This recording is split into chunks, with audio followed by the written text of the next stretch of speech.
Happy full moon. Welcome to Academy of Astrology monthly podcast. And this month we have the Scorpio Full Moon. Hello, Mandi. Hello, Marcus. How are you? Hello, I'm very well, thank you. Yep. Sunny Well, day in London. yeah, just to remind our audience, you can see the bright light here. Yes, we pre-recorded. And why shouldn't we? Because it's bank holiday. We really want to go have some fun on Friday night. So we pre-recorded on the Thursday morning. So if we miss something, don't worry, we'll come back to it. Okay, so as I mentioned, we have this very, very interesting Scorpio full moon. And when I look at the chart, I would just like always the first glance is like, oh, I don't know what to say. But Mandi going to tell us. Mandi, what do you think about this Scorpio full moon? Could we see the chart, Rod? Is that Oh, okay? yes. Yeah, Sure, yes. Amazing. that'd be amazing. Yeah, so it obviously it puts a focus on the Scorpio, Taurus Scorpio axis and all that that means, and we can talk about that. But we can also see a square to Pluto. So Pluto is at the axis of a T square to this full moon, which doesn't sound like an awful lot of fun, particularly as moon in Scorpio, as I'm sure Marcus will have a lot to say about that, is in its full. So it's kind of heavy, it's intense, and full moons are intense anyway. But we do have a kind of wide trine here. Again, we can talk about this. A wide trine from Jupiter in Cancer, which is rather nice because Jupiter, as we know, is the more friendly, more benefic planet. It's in the sign that the moon rules. Again, I'm sure Marcus will have a lot to say about that, but I think that perhaps gives a little bit more strength to that moon than it otherwise would have. And of course, then that Jupiter is in a sextile to the moon, so that's another thing that pops out from this chart.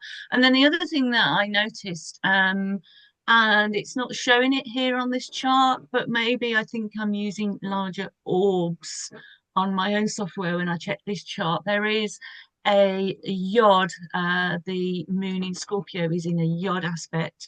The axis of a yod to the sextile between Venus in Gemini and Saturn in Aries there. So it's kind of interesting. It's kind of a little bit it's intense, but there's some good stuff in there because obviously because it's a yod, that Saturn and that Venus are in a sextile. So there's trines and sextiles there. It's almost like a little bit of this chart. It's almost a little bit like, you know, the Lord giveth and the Lord taketh away, to use a sort of religious analogy a little bit. So yeah, there's a lot there, of course. There's a lot there. And of course, the other thing is that this full moon tomorrow, the 1st of May, falls on May Day. Rod's already said that it's a bank holiday weekend for the UK. The May Day is one of the Celtic, the old Celtic and the now reprived sort of neo-pagan festival of Beltane. So you've got all that kind of energy there, having a festival, having this full moon falling on a festival. The other thing I'll say as well before I hand over to Marcus, because I can almost hear his mind sort of ticking away with some amazing insights to share with us as Maybe. usual. But the other thing I would say is that this month there will be two full moons. The month of May, we're not quite in May yet, but it's probably May when you listen to this. There's two full moons in the month of May, and for my part, I don't make a big thing of this because it's a calendar thing rather than an astronomical thing, because the calendar month is slightly longer than the lunar month, but we will have a full moon at the end of the month as well. So that's very interesting. And just before we talk about the astrology, just to talk a little bit about the Beltane, it's one of the fire festivals.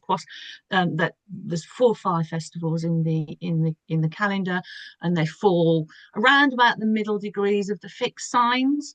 And Beltane is all about coming out of the darkness, which is interesting because we've got some dark energy here with Moon in Scorpio and Pluto there with a square there, but coming out the darkness, that lighting of fires to sort of cast out the darkness, I suppose. I'm saying all this because I think it gives an extra sort of positive energy to it. Mm. It about the return of summer. It's associated with fertility and courtship rituals. In farming, putting the time to put the livestock out to pasture, and also those fires are lit to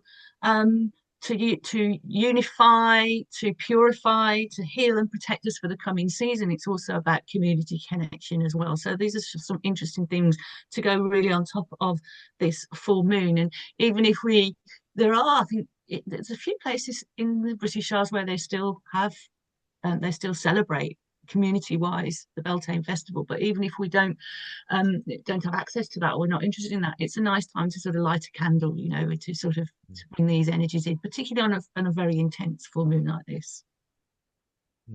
Cool. Nice. Marcus. Thank you. And I love that about Beltane, Mandi. That's really, really interesting. I love this time of year personally, like the Taurus, Aries and Taurus. I have a bias, obviously, the sun in Aries, but spring is my favorite time of year, hands down. I love it. And just like this mid Taurus season when everything's coming to life. I mean, in the northern hemisphere, in the southern hemisphere, you're going the opposite way, obviously, but in the northern hemisphere, it feels very exciting.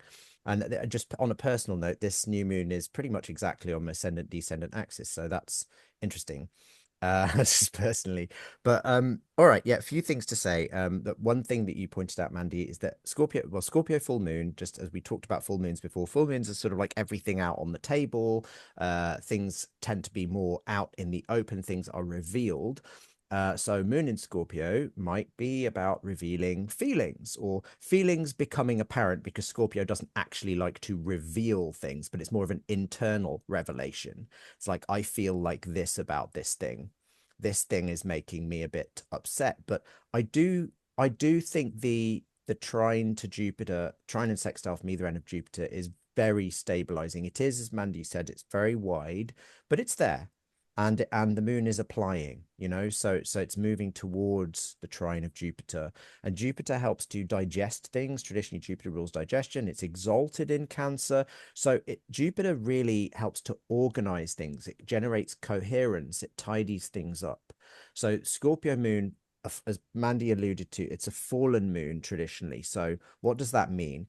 It means a planet in fall is, if we're talking about an institution, person, or thing, it's something that is often a bit obscure. It's outside the mainstream. It may struggle for recognition. It might be a bit depressed. There's some sense of struggle bus with fall. It doesn't mean it's bad qualitatively, but it means it's the struggle associated with it. And the moon in Scorpio struggles because the moon is all about emotions and food and the body. And it wants Taurus. It likes Taurus, which is like, physical food and comfort and plenty and provision. It doesn't want Scorpio, which is like the season of like autumn. Archetypally, it's associated with that. So, when everything's dying and going cold and, like all the things are falling away. So I think the moon in Scorpio just feels constantly, it's got this survival threat vibe going on with it, which is not a comfortable place. But in that so what might come out of this full moon just on a personal level is there might be a few, it's not an eclipse, so this isn't earth shattering, but there might be some feelings revealed which are uncomfortable. But I think there might be also an opportunity to digest these feelings. So I really liked your "the Lord giveth, the Lord taketh away" Mandi thing there. That was like, you've got some uncomfortable feelings coming up, but with an opportunity to integrate them, which is quite good. And then the second thing I want to point out is just like that when I look at the dispositorship tree, which is just like the rulerships, what planet rules what planet in this chart, everything goes to that Mars in Aries. So if whatever planet we start at, let's start at Venus. Venus is in Gemini. Gemini is ruled by Mercury. Mercury is in Aries, ruled by Mars. The moon is in Scorpio, ruled by Mars. Jupiter is in Cancer, ruled by the moon in Scorpio, ruled by, everything goes to Mars in Aries, like literally everything in this chart, which is co-present with Saturn and Mercury and Neptune, not conjunct any of them, but they're all piled up, and Chiron. I don't tend to forget about Chiron, but we probably shouldn't. So there's a little stellium of quite tricky energies in Aries, and Mars is the ruler. So what does that mean? It means that this full moon, things that come up may sort of require action, like you to do something, like probably now-ish, like just to take action. But I think with Saturn co-present, there's a sense of this requires some discipline. There might be some consequences if improper action is taken, or you don't take action. And with Mercury there, maybe there's some nervous stress associated with it. There's some tricky things that need to be done around this full moon. Again, it's not an eclipse. This isn't earth shattering. So I think two things. I'm just trying to boil this down as I'm speaking. By the way, this Mercury in the chart is pretty much my Mercury return. My Mercury's at 26 Aries. So I always say with Mercury in Aries, like, you often only know what you think when you speak it. Do you know what I mean? It's like, in order to know what you're thinking about something, you have to articulate it, and then you know what you're going to say as you're saying it. So one of the things I think is, firstly, it's digest the feelings might come up and there's an opportunity to integrate them. The second thing is the consequence of that might be that you have to take some action, and that action might be uncomfortable. It might be a bit provocative potentially, but it's ultimately, if something is done right, then the outcome of it might be quite good. But with Saturn co-present in Aries, then there might be a penalty if you sit on your hands and don't take action, or if you take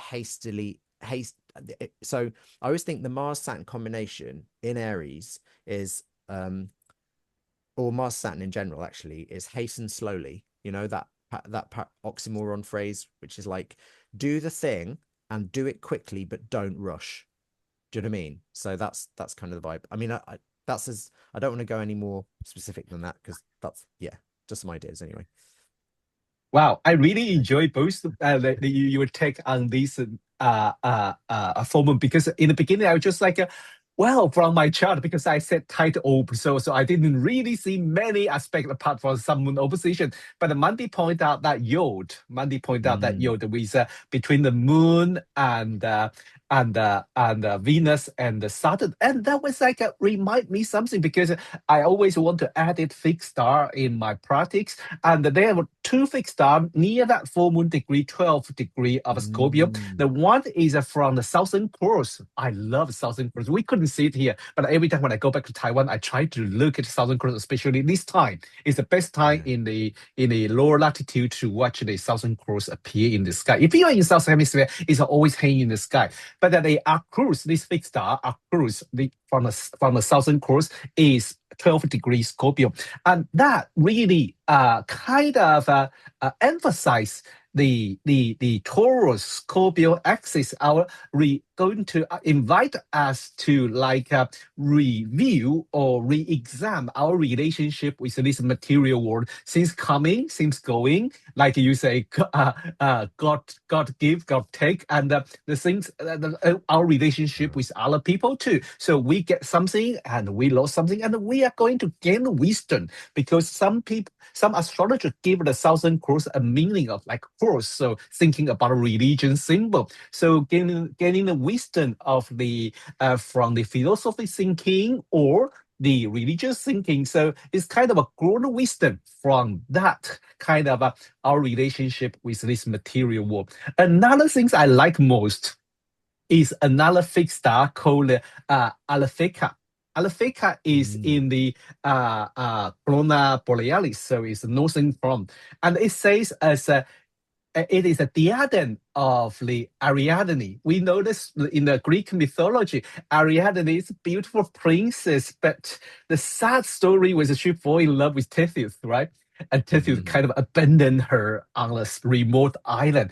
Luckily, the Dionysius passed by it and attracted by her beauty and asked her to marry him. So that is another story. And I want to reverse what Mandi say, God give, God take. Well, maybe God take and God give something in again.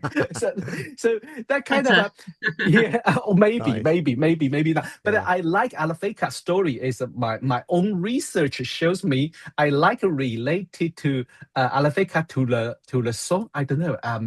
My Western pop music culture is so bad. You cannot get what you want. What the song from? Is it rock? You can get what you can't get what you want, but you get what you need. Yeah, you can always get what you want. Yeah, Rolling Stones. Rolling Stone. Because when they record this song, I think Sun was aligned with Aletheia. Ah, that's Ah, Yeah, fascinating. because cool. the story was very easy, right? It's like what you see, what you get. Ariadne couldn't get Perseus. You can always get what you want, but you get what you need. A god, Dionysius, come pass by and give you the most precious gift, the immortality. So I don't know. That's how I That's interpret That's this fabulous. so Africa. that's so beautiful because you've got the Venus Saturn sextile that you were pointing out at Yeah. the base of the yod there, Mandy. Mm, That's so on point, isn't it? Because I always think with that Venus Saturn sextile, Saturn always denies, even by sextile or trine, it delays, Yes. denies.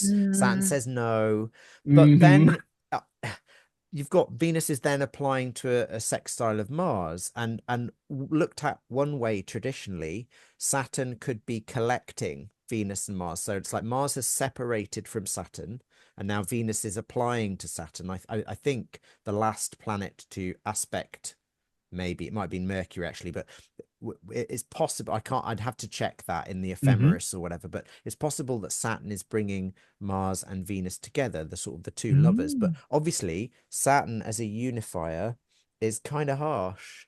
So I love that mm. myth, like it being with, particularly with the moon in Scorpio. That's so brilliant, Rod, like about the being Yeah. abandoned on an island, left by the lover, and you think everything's over for you. And then Yeah. here's Jupiter coming in with the trine and saying, but you can have immortality. So there's that. Do you know what I mean? It's just, Wonderful. Exactly. I like it. Wonderful, yeah. wonderful, wonderful. Oh, I love that. And kind of building on all of these themes as well.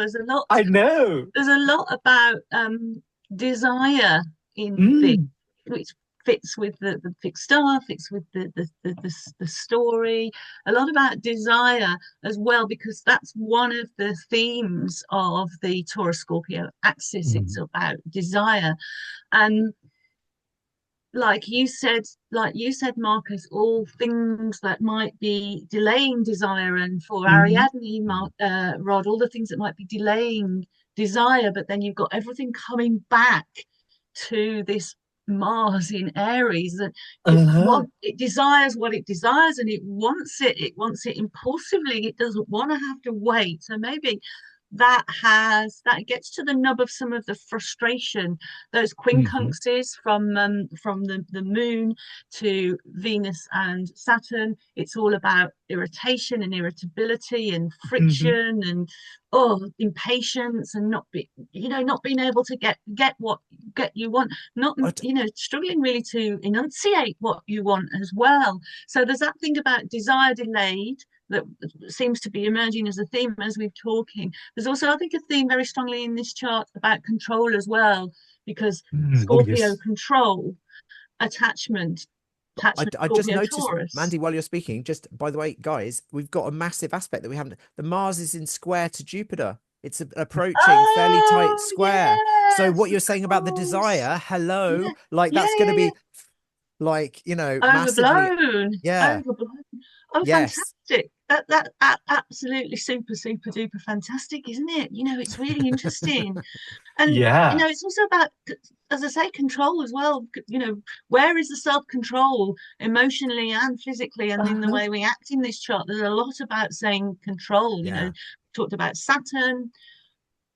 Saturn tries to control. Scorpio tries to control in a different way. We've got the very controlling planet of Pluto here, right in this mix. So it's very Mm. much about, sometimes I think, with Scorpio and Taurus, it's very loyal. It fears betrayal. It needs emotional Mhm. security slash financial security. And betrayal is a fear. Mm. And I think there is sometimes the danger with these signs at their worst that they can hold grudges and not being able to let Mm. go of things very easily. And I think maybe this is an invitation to be able to see these patterns a little bit Yeah. clearly, perhaps. Yes. Yeah. Yeah. Because I Yeah. mean, yeah, And maybe cut some cords that need cutting, like yeah, when another cliche, when one door shuts, another one opens, or when Mm. God mm, closes a door, he opens a window, something like that. I love that. It's Yeah. it's seeing those patterns. Just Oh, you go, Rod. I was going to Yeah, say yeah. that. Just want to emphasize one thing Mandy mentioned about this Pluto, especially we have the Scorpio full moon, but this Pluto is essentially is super important at this moment because I think this moment until like maybe second week of May, Pluto is appear stationary. So it Right. invites Ah, us to focus on it, the Ah, stationary Pluto. So also wow. it stands on the stage now. We say is the invisible coach. yeah, and trining Venus in the chart. So the more I look at this chart, the more I love that Ariadne myth for the It's came with that beautiful. Yeah, Alphecca. Yeah, Yeah, it's sort of like, sure. yeah, Glad you yeah, like yeah. it. And yeah, Should it's we? great.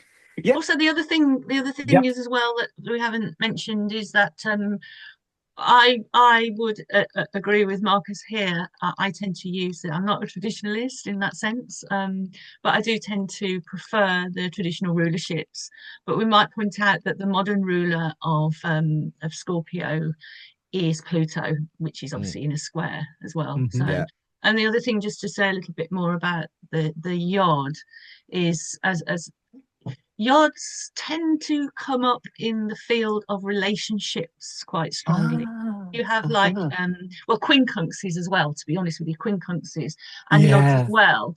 So and then a full moon, it's an opposition. So again, it relates to relationships as well. So I think there might be the opportunity here for some serious discussions to be taking Hmm. accountability for your words and your actions. I'm looking here with the sextile between Venus and Saturn, which Mm, will be, as Marcus has said, this moon in Scorpio, which will be uncomfortable, mm, say the Mm. least. But there is an opportunity there.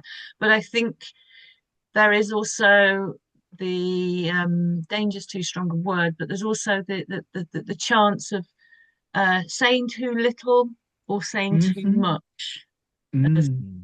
potentially. Yeah. Yeah, Wow. with Mercury, as I say, Mercury in it conjunct Chiron. I mean, I'm not a big user of Chiron, but it's conjunct it. It's like it's partile. Mm, So what you're saying about the danger of saying too little or saying too much, the Mercury in Aries, as Mm. I say, often knows what it thinks as it's saying it out loud. mm, And the issue here within the same sign as Mars is like there may be a fear of saying the wrong thing, mm, Hmm. saying the thing that wounds or whatever. So that just backs that up, Mandy, I think. But just on one last thought on the Mars from my end, on the Mars square Jupiter, because that is a significant aspect. And from a traditional point of view, both of these planets are very well dignified. So the results of Hmm. this could potentially be quite good, but it is Mm. a square, Hmm. which is challenging, a bit Hmm. difficult. And Mars is on top traditionally. Mars is in the 10th sign from Jupiter. So Mars Yeah. is overcoming. Traditionally, you'd want Jupiter to be in the 10th sign from Mars because that would mean, like, just generically, that the judgment would win out over the impulsivity, or Uh-huh. the harmony would win out over the rage. Here we have, unfortunately, the impulsivity and the rage may be winning out over the judgment a little bit, yeah. and so exactly backing up what Mandy and Rod both saying there in different ways, that the some of this full moon, there's some really good potentials here. There might be some things that need severing, some relationships that need recalibrating, I think Uh-huh. is a word that could be used. um but there will be some strong impulse to Hmm. act precipitately that's really going to be enhanced by that Jupiter. The desire, I think, will be to sort everything out now. Hmm. And Mm, the thing is, there needs to mm, be, you've got to take that Saturn in Aries into account. Hmm. Slow the fuck down. Don't do it immediately. Excuse my French. I Hmm. just required that martial emphasis there, I think. Do you know what I mean? And yeah. I say this as an Aries sun with Saturn sitting on my sun right now, So Okay. it's kind of my the urge might be to be too precipitate. So take the action, but hasten slowly. And I think that, yeah. Anyway, that's all And I want as to you say. Careful. as you've Yeah. been talking, Marcus, as well, what does Sun in Taurus want? It wants harmony. It doesn't want Yes. Yeah. change. So that as well is something that we can use, or something that that can work both in this chart. I think that can, just going for I want harmony at any cost might not be helpful. But Yeah. also if we can find a place of peace and comfort and harmony, within all this chatter, because the ruler of Taurus the ruler of the sun at the moment is in chattery Gemini. It's in a very, very wide Hmm. conjunction to Uranus, which again is a little bit excitable, right? Yes, and Hmm. sort of look, there are lots of things in this chart that are sort of there aren't many mutual receptions in this chart. Do you know what I mean? Like Hmm. everything's sort of Hmm. like going in slightly different Yeah. directions. So I'd agree with that. But yeah, you're quite right, Manny. The battery of this chart, the sun, the power source is in Hmm. Taurus, which is like the middle of the growing season. It's like you should be sowing your crops and tending things and allowing things to unfold in general, I think. Mm. So that might work with the Jupiter trine sextile with the emotions, any difficult Hmm. emotions that come up. But the urge to take action, I think, might be quite strong in some cases. So, and obviously this will Yeah. apply on the day of the full moon, but obviously coming up to where we are now and just Mhm. after it for the second half of Yeah. the month too. So, Yeah, Yeah. so like that Beltane candle, if you feel might do Yeah. too, for Definitely. For the May Day, for the full moon. As I said, traditionally in the festival, that fire, lighting of fire safely, Mm. of course, always is about protection and purification. And I think Yeah. that's some nice sort of analogy for that Pluto there, which is part of this, and for other parts of the chart as well. Cool. Talking about Beltane And have Festival, some fun because as well. Sorry, have yeah. some fun. It is a full moon after all. Yeah. Talking about Beltane Festival, because a couple of days ago I went down to Brighton, and then they built up a kind of a, the art things on along the coast, the seaside, with the haze, and they built up that like pile of a haze, a sculpture with those haze. And I think, are they Wow. going to do some burning things here on the seaside? Sounds like it. Sounds quite dangerous. No, yeah. the sculpture is for other reason. That I was getting Okay. start thinking the weather is so dry, and what if they start a fire? But when you mentioned about building, I remember that, because that's why I have that image, that fire thingy. Well, I hope they are not going to light up initial fire there. But should we go to look the new moon, because it is very interesting one. Oh. Yeah, here we are. We have this new moon at 25-degree Taurus 57 minutes. Ooh. Ooh, yeah. I'm seeing this for the first time. So Okay, Marcus, you want to start with this? Yes. I mean, I'm similarly, I'm seeing it for the first time too. But there's a couple of interesting developments with this new moon. I think first is that by now Mercury is firmly in Taurus. I mean, it's nearly at the end of Taurus, and Mhm. Mercury doesn't have any power there really, because, well, not much, because it's combust. It's too close to the sun. But Mhm. in Taurus, when Mercury's in Taurus and Venus is in Gemini, they do have a generosity with each other, which is a mutual reception without an aspect. In other words, Mhm. Mercury is in the sign ruled by Venus and Venus is in sign ruled by Mercury, which is helpful for sort of expressing feelings better, and for communications to go a bit more smoothly, and all of those things that you might expect when you have the planet of communication, Mercury, resonating harmoniously with the planet of joy and beauty and pleasure, Venus, So that's Mhm. not, I find these mutual receptions very significant. They really do. They can make a big difference. They can antidote a problem in a chart, Uh-huh. or exacerbate it if they're mutual receptions between planets ruling naughty houses. But anyway, I digress. The point is, I think that's one thing at this new moon. The second thing is obviously Venus and Mars are in approaching now their sextile. So they are in Yes. a harmonious relationship. Now, Venus isn't going to pick Mars up in Aries, because Mars is in the sign of Venus's detriment. At the end of Aries, Mars is in the face or decan of Venus. So Venus can see that Mars is attractive there, but she's going to reject Mars a bit, because Mars is going to be coming on too strong. Venus in Gemini is spitting poetry and like wanting to, I don't know, listen to poetry under the boughs of some tree, while eating a picnic, and Mars is like trying to joust or something. So Venus is just like, stop it, you're ruining the picnic. Do you know what I mean? So I think that, but there is a nice, friendly. This is sort of a flirtatious vibe. Ooh. I think, where Venus is sort of saying, it's a bit like Venus is like, no, no, stop it, no, stop it to Mars. Do you know what I mean? What I'm That's the thinking vibe I'm about, getting. Yeah. what I'm thinking about is Despacito. Yeah, Despacito. Yes, yeah, exactly. But the other thing, I know you're gonna pick up on this. I won't say much about this because this is more your guys' bag. But Mars is conjunct Chiron, so there's some interesting stuff there. But I would say just on 2 points, I think this is not a terribly just generically, depending on your chart, but this is not, I don't think, a massively tricky new moon. We've got the reception between Mercury and Venus, which is just generally helpful. I would say though that everything that most of the planet, well, not most, but there's certainly the new moon, Mercury, Venus, and Mars are all at the end of the signs that they're in, and those tend to be the terms of the malefics.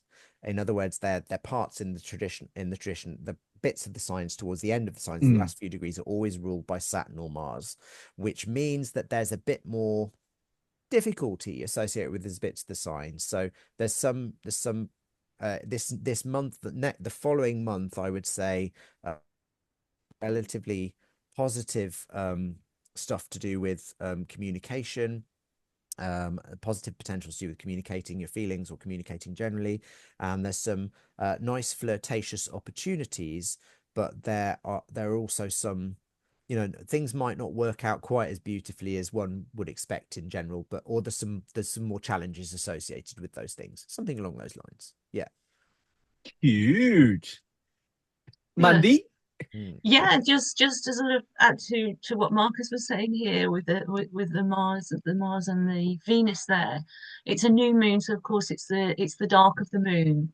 So there might be some feelings starting to stir, but it might not be nothing happening, might not be anything happening, anything really coming of it.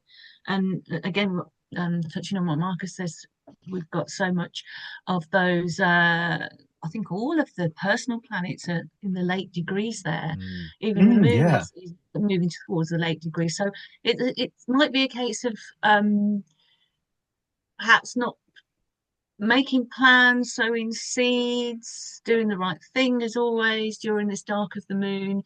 But there might be other things going on, and things might not work out exactly. I'm not saying they'll work out badly, but they might not work out how you might expect, or nothing might come of it, I think is a theme there. And interesting, you've got Chiron there look out. I mean, it's could bear it could barely be within more a minute. within a Like, minute. Yeah. within a second. Is it strong. within a minute? Yeah. Yeah, 28, 24, 28, 25 in Aries, which is really interesting.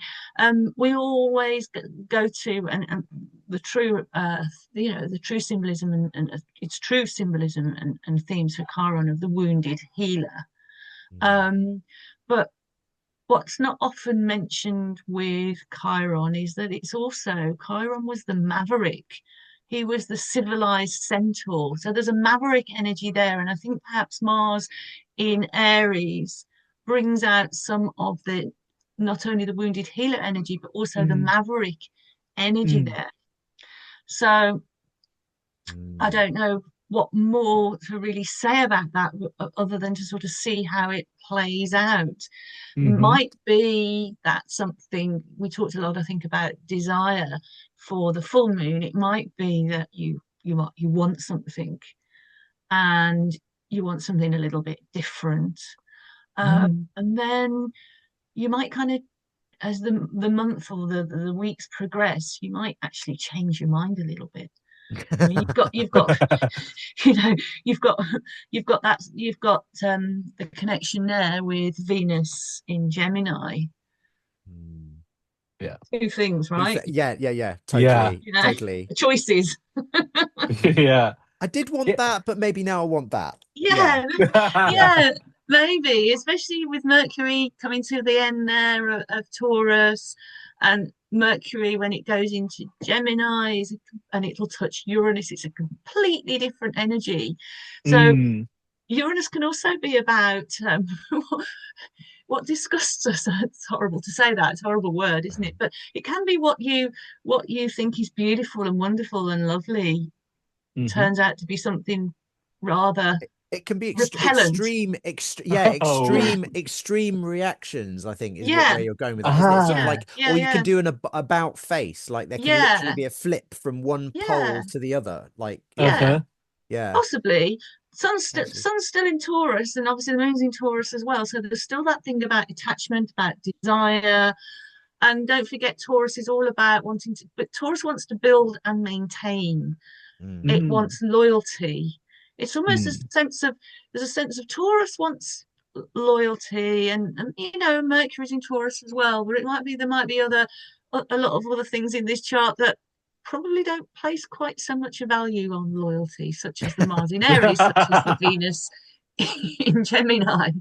So yeah. something maybe to be a little bit aware of. Place your loyalties carefully, That's maybe. it. Oh, that's a smart one, Mandy. I like Yeah. that. There's something just generically, there's something, as you say, about the planets, all the personal planets being at the end of a sign. It's like new moon is okay. We're sowing some seeds, we're starting some new stuff at this time, but it's also like maybe what we're starting is finishing up some stuff. Maybe what we're Mm. starting is actually coming to an end in a sense. So that could work out in the way you've just described, Mandy, where it's just like, just if you've got any little flirtations going on, or there's any relationshipy stuff that sort of like seems to be beginning at this time, doesn't mean like it'll be terrible or anything like that. It just means like just like enjoy it, but take it, wait and see.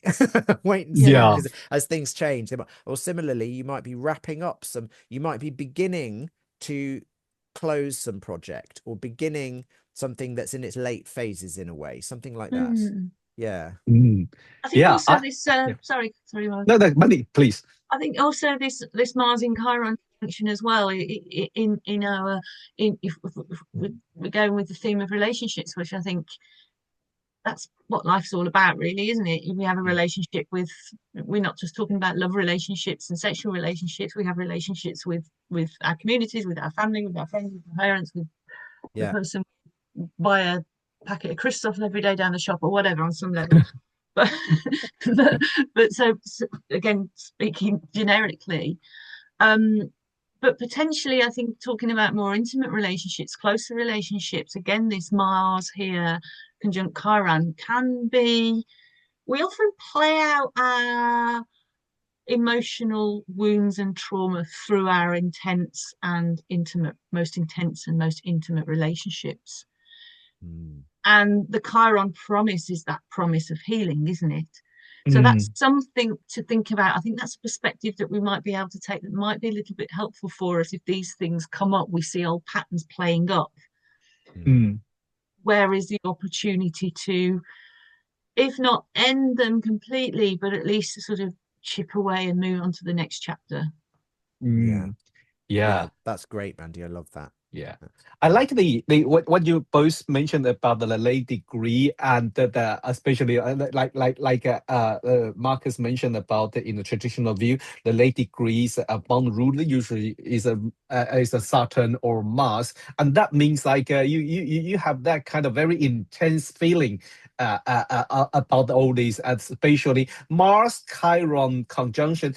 I like one thing about the Chiron's aspect. Every planet it touched, it go to that flip mode, and Mm. and usually if we are not aware about it, we will go extreme. The either side of the spectrum, either side of the extreme decision, either do or totally just like no, I'm going to do it, or another way is like no, I play safe card. I'm not going to act. I just like bury it or something. So Mm, in these very interesting Mars tightly conjunct Chiron, every time we feel hurt or we feel a little bit uncomfortable, uneasy, we tend to go to either way, like tend to go to like either there's like a fuck it, I'm gonna do it, or either like nah, leave it. I'm not gonna talk So about it. so But total impulse mode, like overdrive, like cut the cord, like no more, like the shut the door, burn the bridge, all of that, to the alternative, do nothing. What's the you're saying Yeah, I've yeah, not. yeah. Either way, yeah. Because Okay. that is usual chiron touch. You if you are unaware, but usually you can bring two things together, try to find the middle way. Especially these Venus at 27, kind of a sextile. I think there is a potential. There is a Mhm. potential through talking, through communication. Also, Yeah. think about it. Just take a 1 second, one tiny second to think about it. You probably was like, oh wow, I can still, you know, Yes. The dark of Yes. the moon, isn't it? We don't know everything at the dark of the moon. No, exactly. exactly. Yes. Yeah, Yeah. yeah.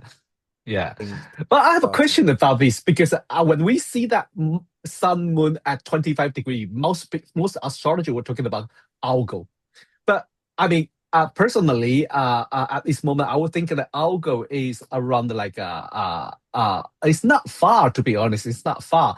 But what do you think about Algo? Ooh, okay. Well, I mean, it is. I can't believe I didn't clock that. Yeah, Richard, because Algol's around 26 degrees Taurus, Yeah, isn't it? So it's 26. close. It's Yes, it's close enough. I mean, close enough. Yeah. I don't know where we're talking in latitude.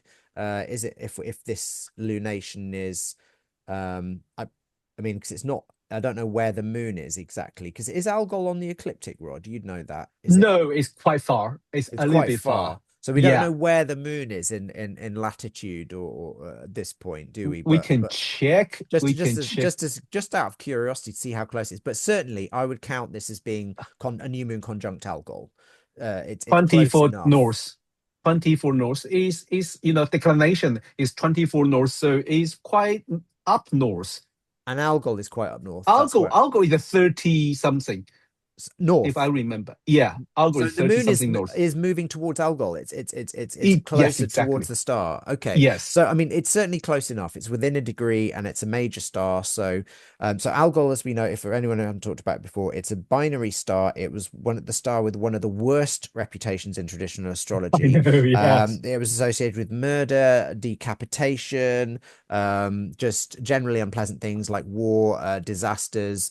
It was also a star associated with riches, but often I think money that might be acquired through amoral or immoral means, so it's quite it didn't have the best reputation, and of course it's the Medusa's Agree. head, it's Gorgon's head, so there's a whole set of really interesting myths with Yeah. Algol, just looking at it from that point of view, because if you don't know the myth of Medusa, that whole myth is fascinating. I won't recount it now, Mm. but basically Mm. beautiful young woman who's violated and then gets turned into this monster whose gaze petrifies men, and then her head gets cut off by the so there's a whole set of really Mm. interesting symbolism in this myth. And I often think about the way that the civilized mind turns victims of assault into monsters, in a sense, like Agree. the sense of shame and violation that Yes. people Yes. feel afterwards. There's so many resonances here. It's the resonances like the effect of one could look at it one angle, and obviously this is politically sensitive, but the patriarchy turning victims of assault into, literally making them feel shame and monsters, making that Yeah. worse. Yeah. But you could also look at it as the logical mind, because the goddess who turns Medusa into the Gorgon in the later versions of the myth is Athene, or Minerva, who is the goddess of logic. She's a very patriarchal goddess, but she's the goddess of the Mhm. logical mind. And I always think that what happens to people internally after they've been assaulted is something along the lines of, why was I there? Why, there's an internal Mm. guilt, and your mind literally can destroy the person and make them feel like a monster. So anyway, so many fascinating layers to it. The fact that this is just a new moon close to Algol, there may be some Yeah. stuff going on this month with people literally losing their heads, like either literally as in, worst case scenario, well, depending on worst case scenario, assassinations and stuff, but it could also be just feeling a bit, want of a better term, crazy, feeling a bit Hmm. unstable. So it is a tricky star.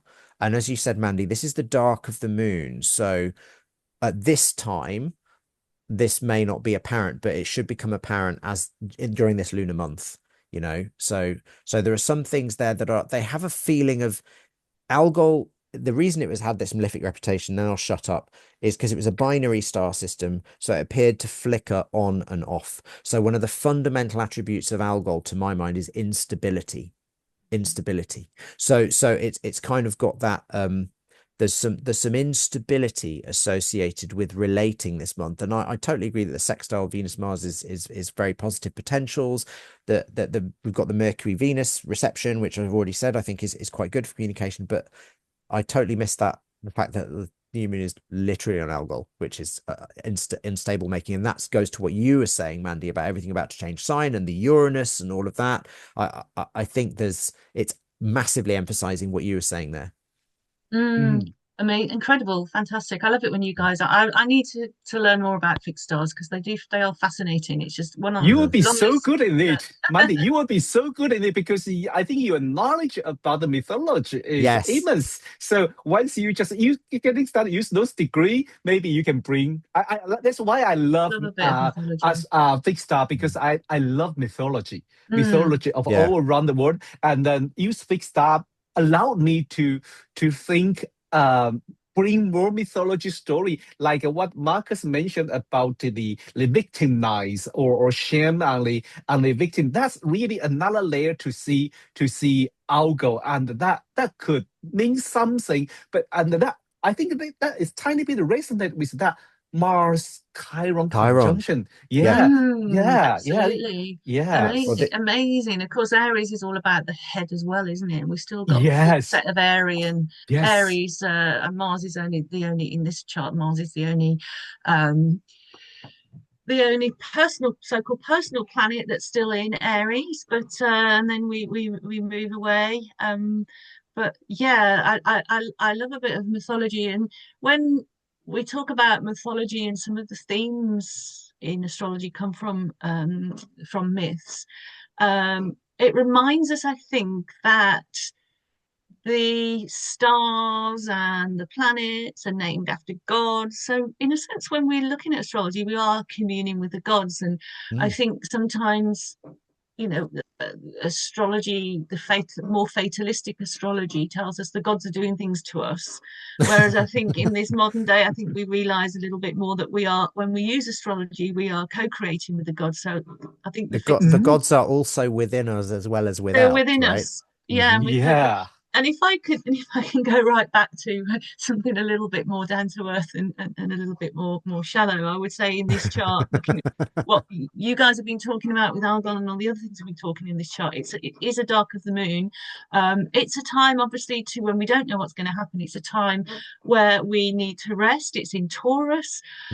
I would say, like, one piece of advice: go home, get under the covers, get some chocolate or whatever else makes you feel good, and stay off social media. Watch a nice old sitcom or something like that. Do you know what I mean? Something that's going to make you laugh. I think that's the Venus sextile Mars and the Venus in Gemini with the Mercury in Taurus. Perfect. Go to I totally love that advice, Mandy. Just like Great. Definitely. Although Mandi mentioned about we have another full moon by the end of the month, but I think we are too tired to talk about it. If we're going to continue that, we will be exhausted, and this is what we don't want. Well, we will come back next month. We will review that full moon. All right, we will review. That would be an interesting full moon, but I don't think we need to, because even we talk about it by the end of the month, you already forget it. So let's stop already. Let's stop here today. But I'm really enjoying today's conversation with two of my best friend. We're talking about astrology all the time, and don't forget, enjoy your day, and like Mandi said, well, maybe by the new moon time, you probably need some chocolate or go on rest. But hey, now enjoy the nice weather and the bank holiday. So I have to mention that because from May, astrological so Academy of Astrology, not Academy of Astrology, we start a new series of a mundane astrology webinar series. And we started several years ago, and we want to reinitiate and talk about a similar topic from different speaker, different presenter. So we have the Liz Hasway and Andrade, Luis Azangold, and Monday will give talk about, I think it's Jupiter cycle. Well, Marcus, you will be on definitely maybe talk about pandemic or whatever. I know anything you like related to mountain, you love to talk. But we are going to have a great lineup. Go to check our website. Go to check our website and sign up. All right. So any presentation, any talk from Marcus and Mandy? Or for this, or for yeah, just yeah, for the coming up webinar for you, coming up teaching. Not yet, but obviously I'll be doing a primary directions, some webinars for you, but that's later in the year. So at this point in time, I've got nothing major coming up. No! Hey guys, organizer, book him in. Come on. No. I have a lot on my plate. That is not a complaint. But I'm in preparation mode at the moment. Okay. I've got a lot of things in the works. So no, all right. I'm not asking for more. It's fine. Okay. All right, Mandy, anything comes up? Same here, really. My main focus now is getting this book finished. It always takes. I always give myself like a few months to do these things, and then it drags into a few years. But we're getting there. I'm nearly close to the first draft of that, so that's been my major focus, just to get that done. And when that's done, it's I published a book coming on for a year ago about life purpose, and this is the astrology version, how to find life purpose in the birth chart. It follows the same pattern. Really excited. And once I've got this book finished, then I can do presentations. I'm planning to do a course around it, workshop Definitely. the hell out of it, so that needs to be my focus at the moment, really, so I can move forward and present that information in many different ways. Amazing. Sure. Well, okay. Thank you, Marcus. Thank you, Mandy, today joining us, and enjoy bank holiday. See you guys next month. Bye bye. Thanks, guys. Lovely to see you all. Bye. Bye.